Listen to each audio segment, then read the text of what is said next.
Hello, brothers and sisters of the light. This is Cody Golden Elk inside the Star Lodge at the Star Lodge Healing Center in Lake George, Colorado. Today's date is September the 23rd, 2015. Part 7 of Nibiru Returns, and these are channeled messages. So we will begin with the channeling that was done on May the 20th of 2015. And this is Ratesh, a Pleiadian star woman. And so she begins. Ratesh, oh my love, such large questions, the answers of which are multi-layered and multi-leveled. But I will try to answer within the limitations and directives established by our Pleiadian High Command, of which I must obey and follow. But, briefly, as we can say, and are allowed at this time to say, that this event, the passage of Nibiru around Earth, has already happened hundreds and hundreds of times in your solar system, as well as many or several other solar systems in our Milky Way galaxy, as you call it. So do not be alarmed, although there will be a great loss of life upon Earth. This is why we Pleiadians have already been so busy removing genetic samples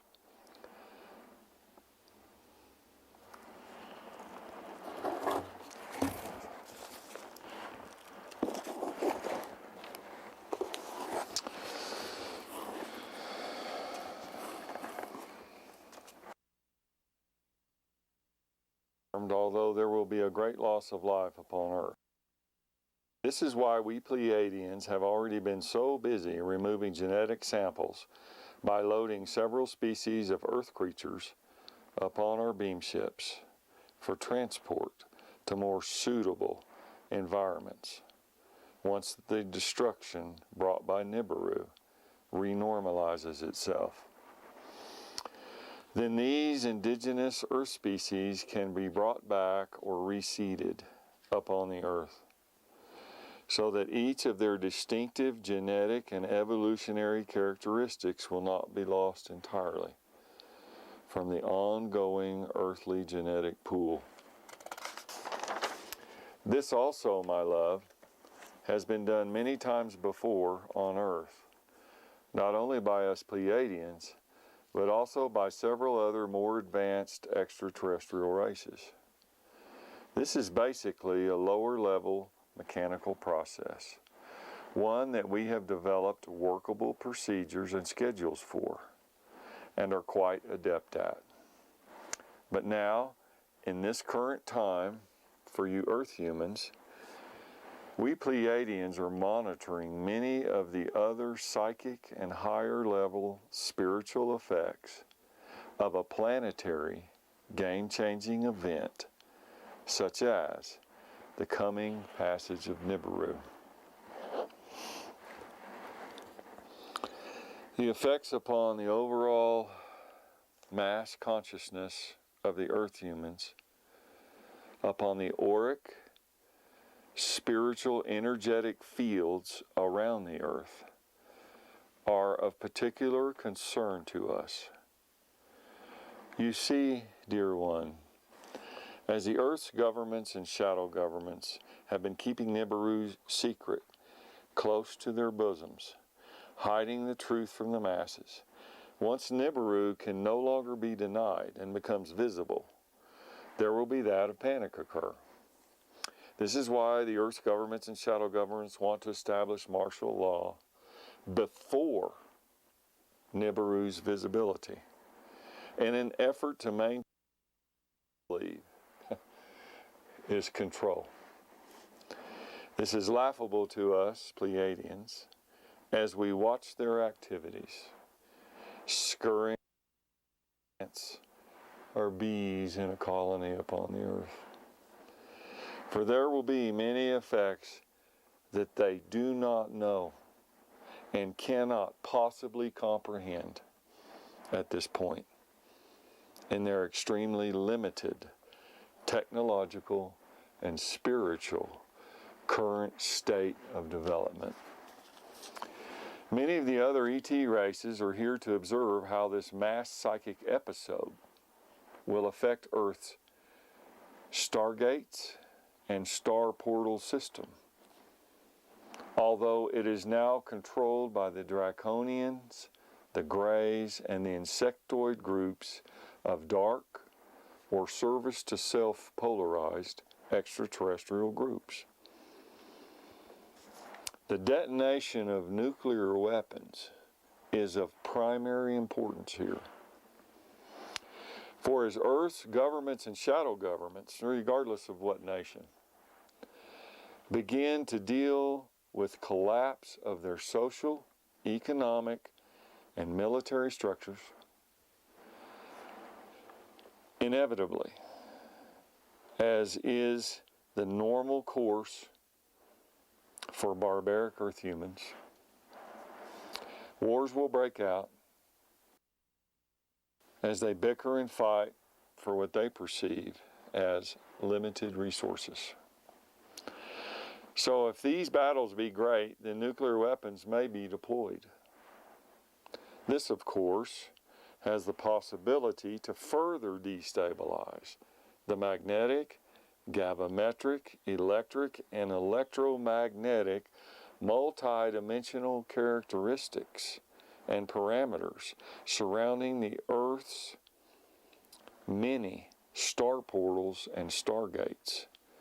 Some of them which are natural, but most of them are extraterrestrial made, operating in the higher dimensions of and fields of space-time. So combined with solar flares and anomalies generated by the gravimetric distortions and effects of Nibiru's passage, of nuclear detonations can cause serious damage to not only the Earth, her atmosphere, her oceans, etc., but also the higher dimensional space-time distortions around stargates and star portals. This can make extraterrestrial, extra-dimensional space travel very dangerous, depending upon the type of drive systems these ET groups are using. And their pilots and inhabitants can be lost or trapped in time, so to speak. So, much is at hand. Much can change very quickly as the Earth humans, as well as ET groups, have free will choice. This is a very difficult karmic situation for us Pleiadians, as we see you Earth humans as little brothers and sisters and desperately want to assist, but are forbidden by higher karmic and spiritual laws from doing many things to help. However, the dark extraterrestrials are not restrained by such karmic problems and only want power and control. The pineal glands, what Ratesh is talking about here is a thumb-shaped little gland in the center of your brain, just underneath the corpus callosum. It's the corpus callosum is the thing that connects the two hemispheres of the brain. The pineal glands of all Earth humans will also be affected by solar flares, anomalies, Nibiru, and nations, as the very delicate magnetic fields of the gateway to intelligent infinity surrounding some of Earth humans' pineal glands can be influenced greatly. The gateway to intelligent infinity, what Ratesh is talking about here, is it's the Ajna Center or the Third Eye Center, when psychics are able to open up and see things in the future, like Nostradamus or the prophet Ezekiel or Gene Dixon, the American psychic. They call it the gateway to intelligent infinity. It's a portal which allows you to space-time, and we have several channels about how this all works, and we're going to be putting that out in a book form here eventually. But now back to Ratesh. As she says, as the very delicate magnetic fields of the gateway to intelligent infinity surrounding some pineal glands can be influenced greatly. Therefore, as Nibiru passes Earth, the potential increases and grows for more violence or insane behavior, which in turn affects even more of the Earth's auric spiritual energy fields. So, as you can see, my love, this is a multiply dependent variable situation of high fluidity and complexity, and even our Pleiadian scientists cannot model it completely. This is why we can only speak of such general predictions. The predictive characteristics of advanced statistical multivariable processing on a multidimensional scale, 6 dimensions in this case, are difficult to do. But we see your hand is very tired, and there's great pain in your physical body. So we now will continue soon, and this Pleiadians have much more to say.